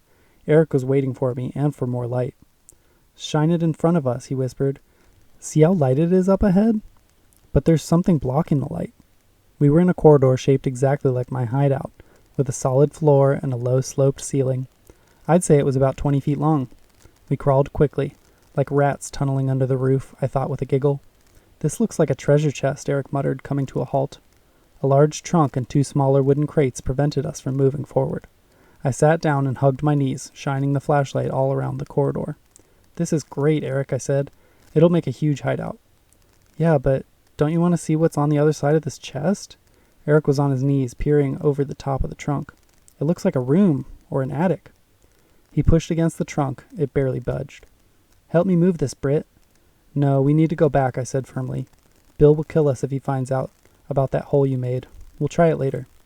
Eric loitered behind a few more seconds, but I had the flashlight. I let him take the first shower. I dashed downstairs to the kitchen, my hair still dripping a little. Mom was doling out pizza slices to Bill and Eric. She looked up as I came in. Good. I'm glad you each took a shower. Do you want pizza with everything or just vegetables? Just vegetables, please. Yeah, we were dusty. I was really quiet at dinner, thinking. Night was coming, our 3rd night in this creepy house. Part of me wanted to go back to my room, to clean up my hideout. Part of me wanted to beg Mom to stay in my room so she could hear the crying. Part of me wanted to run screaming out the front door and never come back. Finally, I basically chickened out. I was just too tired after 2 almost sleepless nights in a row to face more scary stuff. Mom? Yes, dear. Would it be okay if I slept on the floor in Eric's room? I'll use my sleeping bag. Honey, all his furniture's been moved around. She frowned at my pleading face. Oh, I guess so, but listen, don't think for a moment that this arrangement will continue. As soon as your rooms are redecorated, you're just going to have to adjust. Thanks, Mom. I got up from the table. Eric, you have to help me clean up my room. May I please be excused? Chapter 21. Eric helped me clean up. We used paper towels to wipe up the white powder, which I figured must be plaster dust. Where are Mom and Bill? I asked. They're sitting on the front porch, probably right below us, Eric said. Do you think they can hear us? I whispered. Nah, we're not making much noise, he answered. I need to shake the dust out of my sleeping bag and pillows. I guess I'll go outside through the kitchen. I staggered down to the kitchen, my arms heaped with stuff. As I passed the kitchen table, something glinted and caught my eye. It was the big copper key on Bill's keychain. Unusual to see the keychain by itself. Bill almost always carried it. I put my armload down on a chair and picked up the keys. The copper key was heavy and smooth as satin. It looked really old. My finger ran along every fancy curlicue. I thought I heard a noise behind me. Quickly, I put the keys down exactly where I had found them. Picking up my sleeping bag and pillows, I pushed through the screen door. It took me about 5 minutes to shake the powder off everything. By the time I finished, it was dark. Nothing scary happened that night, thank goodness. Eric and I didn't even set a big toe in the room after 9:30, and we made sure my door was closed so we couldn't hear a thing. I slept like a log and woke up in a good mood, feeling refreshed. My mood got even better when Mom told me Bill had left for the day. He had to go into town for business, Mom said. He'll be gone until this afternoon, so I'm going to use this time to really get some work done in your brother's room, which means you two need to entertain yourselves for the day. Can I help you paint, Mom? Eric asked. No, honey. I've only got one paint roller and it'll go faster if I can just concentrate on what I'm doing, Mom replied. Don't worry, Mom. Eric and I will find stuff to do, I said. I looked at Eric meaningfully. Shut up, my look said. This couldn't be more perfect. Bill's gone, Mom's busy, we're on our own. A few minutes later, we were huffing and puffing in the corridor, our backs against the side of the trunk, pushing with our feet. This thing weighed a ton. It moved an inch at a time. Eric wanted to open the treasure chest, and there wasn't room to open it in the corridor. I wanted to see what was on the other side of the trunk. We had been able to slide the two smaller boxes with our feet out into the space beyond the trunk. I had stretched out alongside the trunk where the boxes had been, trying to see what was there. The boxes still blocked my view, but the light in the space was sunlight, and it wasn't green enough to be Mom's room. So we pushed the trunk. When we finally muscled it out of the corridor, we just sat there, panting and looking around. We were in a small, unfinished room. The walls were plain wood like in an attic. The room looked like a tiny attic or storage room. It was crammed with furniture and rolled-up rugs. The light was coming from a window above us. The fan-shaped window. Look, Eric, I said. There's the window you can see from outside in the front. The one between Mom's dormer windows and mine. I know, Mr. Know-It-All said. I wondered where the window was. You can see it from the outside, but not on the inside. That's weird. I stood up and flexed my legs. My eyes lit on a tall glass cabinet that stood against one wall. Inside it were mounted all kinds of weapons. A beautiful old sword, thin and curved. Several hunting knives with wicked-looking blades. A bayonet, and an old hunting rifle. On the bottom shelf there were 2 coils of rope and a row of old glass bottles, unlabeled. Several were filled with powder, the others with liquid. No wonder Bill keeps this out of sight, Eric whispered in an awestruck voice. Do you think the guns are loaded? Probably not, I said, glancing around. Even mentioning Bill's name made me nervous. Then I saw another surprise. Eric, a door. Where do you think it goes? I have no idea, I said. The mystery door was opposite the wall with the fan-shaped window. This little attic room was between Mom and Bill's bedroom and mine. So this door would open into the upstairs hall? I'll try it real slow, I whispered. The crystal and brass doorknob looked like it might break off in my hand. Below it was a large keyhole set in a copper plate. I tried to look through the keyhole. All I could see was darkness. Very slowly, I gripped the knob and started to turn it. What if the door opened into Mom's room, and Bill was there because he'd come home early? I shivered at the thought. Slowly, I turned until the knob could no longer turn. Gently, I pulled, hoping the door wouldn't squeak. It didn't. To my horror, the doorknob came right out of the door, and I fell backwards with a loud thump. Chapter 22. Eric was appalled. Let's get out of here, he blurted in a hoarse voice. Shh, I warned. Maybe nobody heard me. Mom's the only one here. We waited a few minutes. Nothing happened. I got up to check the door. The crystal doorknob had a bolt on the end that slid neatly back into the hole in the door, but it wasn't attached to anything. There was no doorknob on the other side of the door. When I pulled the slightest bit, it came right out. I leaned over and peeked through the doorknob hole. Darkness. But I could slide my pinky finger through. Can you feel anything? Eric asked nervously. Sort of. Whatever it is, it's not hard. It could be paper. It kind of gives when I press against it. I paused, thinking. This door must have been locked through the keyhole, I said. What does this mean? This is giving me the creeps, Eric said. I want to go check on Mom. Are you coming? No, I'm going to stay. I'm not scared. I watched Eric slip behind the trunk, back into the corridor. Eric, don't say a word of this to Mom. I won't. Hey, do you want me to make some sandwiches? That would be great. I turned back to look around the room. I looked in the trunk first. No wonder it was so heavy. The top layer was an odd assortment of shoes, boots, and hats. Some of the boots seemed to be very old. The leather was dry and peeling, and the laces were frayed. I tried on a couple of hats in front of the glass cabinet. Further down, I found a couple of umbrellas, more like fancy parasols, and an incredibly heavy full-length fur coat. It had been laid between 2 sheets of coarse paper, and it reeked of mothballs. Below that, there were 2 beautiful hand-stitched quilts. Finally, at the bottom, there must have been 40 fat old books. They had been placed in rows with their spines showing. I pulled out a musty volume called Modern Etiquette for Young Ladies. On the inside cover, written in pretty cursive, were the words, "This book belongs to Miss Mary Margaret Grantham. Please return if found." One of the ladies in the cemetery, I thought. How sad. I put the book back, stood up, and stretched. What was taking Eric so long? I walked over to the opposite wall. 2 huge wardrobes to choose from. I opened the one on the left. I gasped when I saw what was inside. Gorgeous old dresses, dozens of them, each one prettier than the last. I raked through them. Then I heard a noise behind me. Eric was back with the sandwiches. He squeezed from behind the trunk, frowning at the sight of its contents strewn everywhere. "I hope you don't think I'm helping you put all that stuff back," he said. "Here's your sandwich." "Thanks," I said. "Did you find Mom?" "Yeah, she's painting away. I don't think she heard a thing." "How much longer are you going to stay in here?" "I don't know. Why?"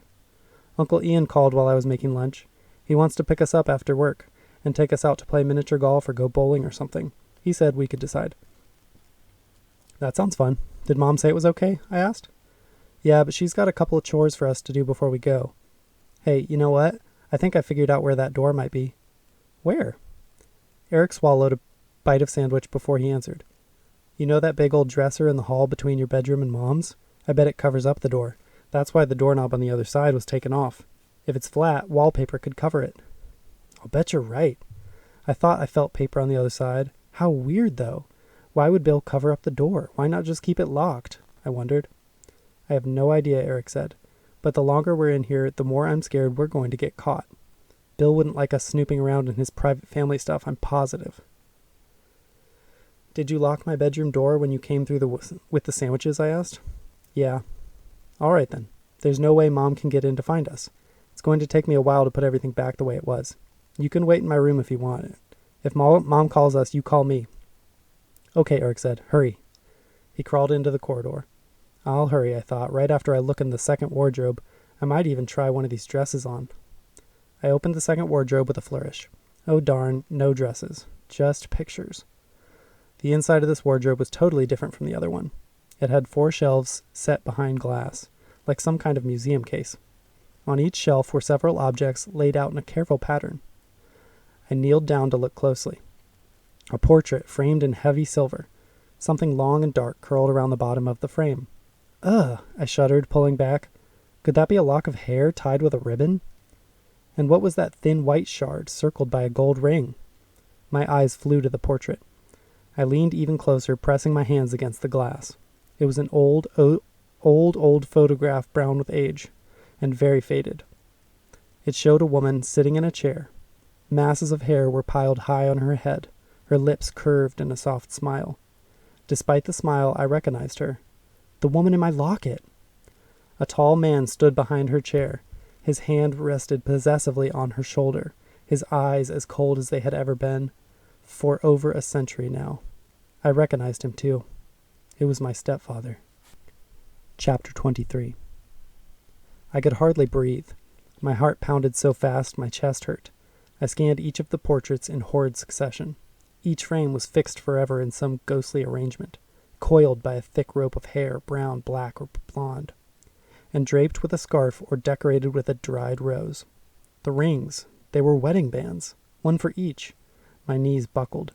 If those were wedding rings, then the white fragments they circled must be... I blundered back from the wardrobe and yelled into the corridor. "Eric!" I screamed. "Eric!" His face appeared through the hole. "What is it?" He was scared by my tone. I couldn't speak. I just waved my hand, begging him to come on. He crawled towards me as fast as he could. "What is it? What is it?" he asked shrilly. I took a deep breath and tried to get the words out. "Bones. Those are bones. Finger bones." I pointed to the woman in the first portrait. "That's the woman I saw. In my locket. In Mom's mirror." My mouth was dry with fear. I grabbed Eric by the shoulders. "And the man in each picture is him. It's him," I said. "It's Bill." The look on Eric's face stopped me. He pointed upwards, shrieking. "And that's Mom. In the picture on top, that's our mom." It was their wedding day portrait in front of the courthouse. I clapped my hand over my mouth. "Oh no," I cried. "We've got to stop him. We've got to get out of here." I let Eric scramble through the corridor first. I banged my leg badly on the trunk as I followed. We emerged into my dormer and stumbled through my room. Eric fumbled with the lock and flung my bedroom door open. It smacked the wall. He darted across the hall. I was close on his heels. We called Mom as we ran. Eric's bedroom door was closed. Then we heard something that froze us in our tracks. My heart jumped, then sank. "Hey, anybody here?" Bill was home. I stood stock still. I didn't know what to do. But Eric didn't hesitate for long. He barreled through his bedroom door, shouting for Mom. I heard a loud crash, then an anguished cry of rage. "Eric!" Mom wailed. "How could you?" Bill came up the steps 2 at a time. "What's going on up here?" he bellowed. I cowered as he brushed past me. Then I followed him in. I had to help Eric. It was obvious what had happened. Eric had burst into his room where Mom was painting. She'd had a ladder and an open can of paint set up right behind the door. When Eric came flying in, he'd knocked over the ladder and the paint can. There was a wide swath of paint on the sheet and splatters on the carpet. Mom was not hurt, but she was furious. Bill was white with anger. "Were you on the ladder?" he yelled. "No, I heard you drive up and I was just starting to put things away." She shook her head, her mouth tight. "Look at this mess," she said. "Eric, you apologize to Bill right now for being so careless. And you will clean up every drop of this paint before dinner." Eric looked terrible. His eyes were brimming with tears. I was terrified that he was going to say the wrong thing. "I'm really sorry, Bill," he said, like he meant it. "Phew," I thought. "I'll help Eric clean up, Mom," I said. "Fine," she snapped, "and don't think for a second that you two are going out with your uncle this evening. You were supposed to be watching Eric, Britt, not chasing him through the house. I'm going downstairs with Bill. You two get to it." I followed them into the hall. Mom, before you go down, could I speak to you privately in my room for a minute?" I mumbled, careful not to look at Bill. "I suppose so," Mom said, still impatient. She turned to Bill. "Honey, you go on down. I'll join you in a minute." "Whatever you do, don't give in to them," said Bill, glaring at me. "You've been letting those kids get away with murder since you got here." He walked heavily down the stairs. "You're a fine one to talk about murder," I thought. I closed the door behind Mom and locked it. My heart started pounding again. "What's going on?" she asked in a tired voice. "What is this about?" I wasn't sure how to begin. I walked slowly into the dormer. The door to my hideout gaped open and I gestured to it. "Mom, I have something terrible to tell you. Something really scary. I know you won't believe me if I just tell you. I have to show you. It's in my hideout." Mom crouched down, looking concerned. She peered inside my hideout and gasped. Then she looked up at me. "You are unbelievable. You won't be satisfied until you've destroyed everything in Bill's house." She was yelling now. "Ever since we got here, you've been complaining about this house, keeping everyone up at night, acting weird and unsociable, and now look at this, a big gaping hole in the wall." "Mom, no, wait, there's more than that." "There better be more than that, or you'll be grounded for a month." Mom moved towards the door. I grabbed her arm. She shook me off. Her voice was icy. "Britt, I'm not going to tell your stepfather about this right now," she said. "He's already disgusted with your behavior. Later, when he takes his walk, I want to talk to you and Eric. Some things are about to change around here." She began to close the door. "Mom," I said desperately, "Bill's been married before. He's—" "Quiet!" Mom blasted me through the cracked door. "That's enough." She slammed the door. On the other side, I heard her say, "Unbelievable." Chapter 24. After Mom left, I cried for a few minutes, mostly from fear. I couldn't think straight. I had botched my chance. As usual, crying really didn't help. I wiped my nose and took a couple of deep breaths. It was time for a plan. As long as Bill didn't know that we knew anything, Mom was probably safe. The instant Bill suspected, we were all in a horrible danger. I didn't know exactly when he married each of his brides, but they all died young, so he wasn't married to them long before he did them in. I could hardly bear to sit in the house another instant, but there was only one way to get away: the car. And the only way to get Mom in the car was to convince her we were in danger. And the only way to convince her we were in danger was to get her in the attic room. It would be risky trying to take her there through my dormer hideout. It was a tight squeeze for kids. I wasn't even sure Mom could fit. I figured I would have to show Mom the room while Bill was not there. Bill was going for his walk soon. Bill also had the only car key. That started me thinking, and the final piece of a pretty decent plan fell into place. I didn't have much time. Eric, I whispered, peering into his room. I need help. Eric was sitting in the middle of the floor, surrounded by paint-soaked paper towels. He looked miserable. What happened? He asked glumly. I don't have time to explain. I have an idea. Come on, in the hall. And no talking, just do whatever I say. We tiptoed into the hall and stood in front of the dark cabinet between Mom's bedroom door and mine. If the mystery door opened into the hall, it had to be behind this big ugly thing. The little gargoyle handles seemed to grin at us. We need to move this, I whispered. It's not that heavy because there's nothing in it. I'll bet the only reason it's here is to cover the door. Eric looked at me doubtfully, but said nothing. We inched the cabinet away from the hall, rocking it back and forth. We were sweating like pigs by the time we were done, but we barely made a sound. I patted the wall. Give me your pocket knife, I muttered. Eric always kept his pocket knife on him. I let him snap it open. Then I sliced right into the wallpaper. I heard Eric gasp behind me. I had found the edge of the door, so the blade went straight through. I went down on that side, stopping only at the hinges, then over to the other side, up and down, a satisfying, clean slice. I felt for the keyhole through the wallpaper and slashed and scratched until the lock was uncovered. I handed Eric his pocket knife. Good, I said. Now for part 2. You stand guard here. If you hear either Mom or Bill coming upstairs, shove that cabinet back, even if it makes noise. Just tell them you fell or something. Eric nodded. He looked sick with nerves, but I knew he'd do what needed to be done. As I passed his bedroom, I grabbed the roll of clean paper towels and a couple of messy ones. I went downstairs very quietly. I could hear Mom talking in the kitchen, hopefully to Bill.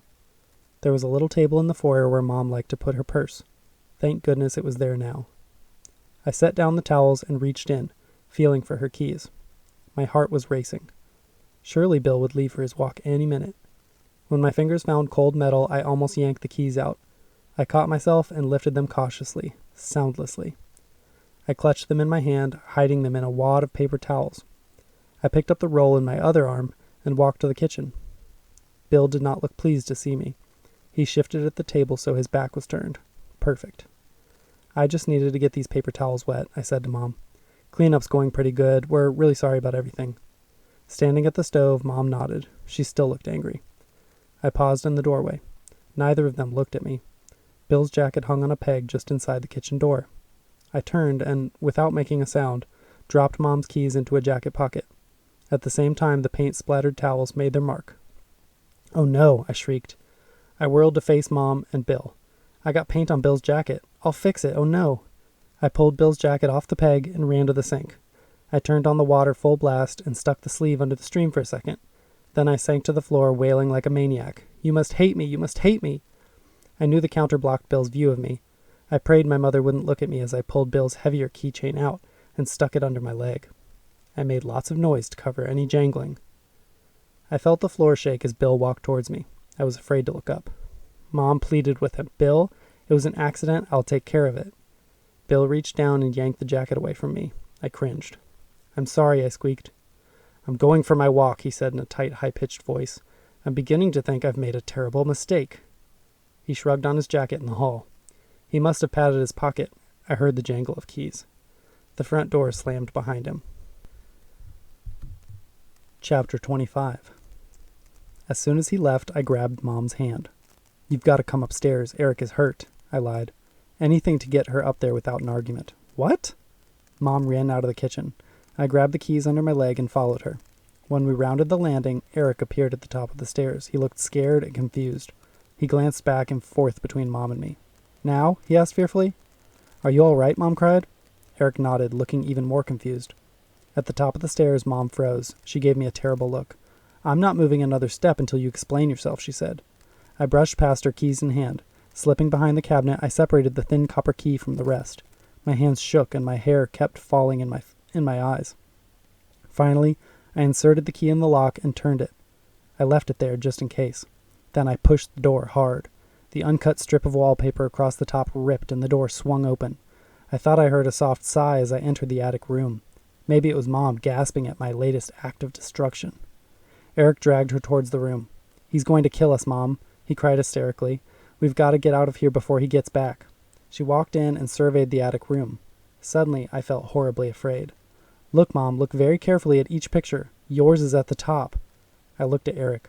Tell her what we think Bill's done. I want to watch for him. I walked to my room. The light was fading. I crept through the room to one of my dormers, glancing all about. Everything seemed in place. Nothing had been moved. I heard a sudden cry of grief and anger. Mom, learning the truth.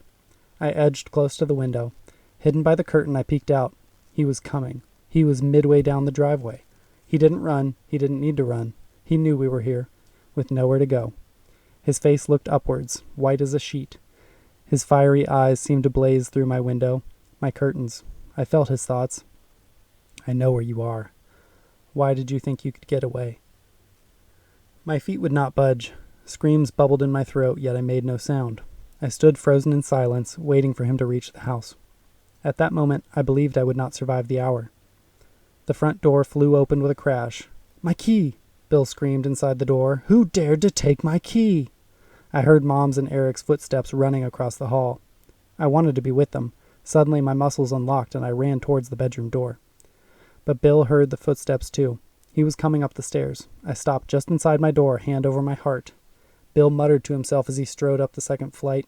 I couldn't just stand there waiting to be grabbed. I peeked around the doorframe and saw Bill's leg catch on something at the top of the stairs. He came down like a tree, his hands in front of him. Eric popped out of his bedroom door and smashed a paint roller down on his head. Mom was right behind Eric with a can of paint. She swung it across Bill's back with all her might. Bill bellowed in pain. Mom pushed Eric away. Run, Eric, she shouted. She looked around frantically. Find your sister and go. Bill rose, roaring with anger. When Mom swung the paint can again, he blocked it with his arm. Mom backed down the hall, swinging the heavy can, luring Bill away from Eric. Another one, Bill cried, his voice high and whiny. Another one attempts to betray me. How could you? He leapt forward as Mom swung and pushed her off balance. He grabbed her arm and twisted it horribly. The paint can thudded to the floor. I gave you my name, my devotion, a beautiful home, and this is how you repay me? He dragged Mom towards the attic room. She struggled to get away. He brought her face up close to his own. Well, I don't like that. I won't stand for it. Kids, run, Mom screamed. As fast as you can. Go, go, go. I ran to Eric, screaming and crying. We huddled together. Mom yelled again, I order you to run. Bill pushed Mom up against the cabinet just outside the attic room. He wrapped one large hand around her throat. With the other, he pulled the copper key out of the lock.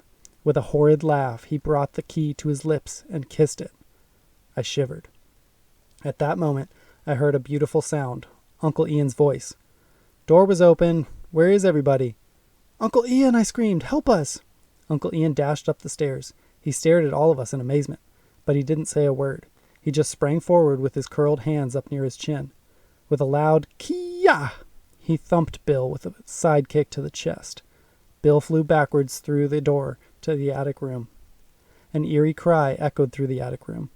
Mom sprang forward and grabbed Eric and me. Uncle Ian pushed us toward the stairs. Move, move, he shouted. I'll handle him. I stumbled down the stairs, looking back, afraid for Uncle Ian. As I looked, I saw that something terrible was happening in the attic room. Dark forms swirled across the ceiling like smoke. Faces appeared and dissolved. Weird noises broke out, terrible cries of pain. Uncle Ian, I said hoarsely. He was frozen at the top of the stairs. Mom and Eric stopped on the landing. Bill lay flat on his back. Now he could see the gruesome faces too. He tried to get up, but shadowy hands pushed him down. He was helpless, as if a huge stone lay on his chest. Sweat beaded on his forehead, and his eyes rolled towards us. He lifted his head. Help me, he pleaded in his old voice. Lucy, don't leave me here. Vengeful laughter erupted. Bill's face darkened. I gave each of you everything you could want, he snarled. But still you had to know. You had to try the key. Frenzied faces swirled over him, screaming. Ghostly hands pulled him back from the door to the center of the room as he twisted and called. The door swung closed. The key turned in the lock. Then Uncle Ian said my favorite words in the whole wide world. Let's get out of here. Chapter 26. We never did go back. Mom grabbed her purse as we raced out the front door. We jumped into Uncle Ian's car and sped away, scattering the crows flocked on the drive. A week later, Mom sent a moving crew to load up the boxes in the parlor and empty our closets. I sent special instructions asking them to bring back the trunk, book, and posters in my dormer closet. Only one poster was torn. I found out later that while I was switching the keychains, My genius brother had strung twine across the top of the stairs. The long piece of twine could only be pulled taut from inside his bedroom. And also that Uncle Ian had never gotten Mom's phone message about canceling our outing that night. He had come straight to Bill's house from work. Thank goodness. Mom apologized to Eric and me about 100 times. She seemed depressed that first week. I gave her lots of hugs. Mostly, we let Aunt Bonnie tend to her. Eric and I had a ball. Aunt Bonnie's house was wonderful. Uncle Ian taught us how to canter and trot and gallop. It was amazing how safe I felt at the farm. It was as if Bill, the stepfather, never existed. I couldn't even imagine feeling so scared, so helpless. Then we found out Dad was flying out. Eric and I didn't exactly tell him what had happened, but he didn't like what he heard, so he took 2 weeks vacation from work. His plane was arriving at 3 o'clock. Uncle Ian drove us to the airport. I could tell Mom was nervous to see Dad. She looked really pretty, all dressed up, and her long hair in a bun. That was Dad's favorite style. We waited at the airport gate. The plane took forever to unload. I pulled out my locket, my good luck charm. I stood on my tiptoes, trying to spot Dad. Surely that was him, behind the grandmother with the cane. I popped my locket, wanting to compare the picture of Dad with the real thing. A chill rippled through me. No, not again. With a hasty yank, I snapped the locket off my neck and dropped it into the nearest airport trash receptacle. That was Dad all right, waving at us from behind the old woman. I surged forward to hug him. Down in the darkness, I knew, surrounded by paper and cigarette butts, 2 tiny faces gleamed. Mom, forever young, with her innocent smile, and opposite her another face, teeth too white, eyes too blue, handsome, patient, and waiting.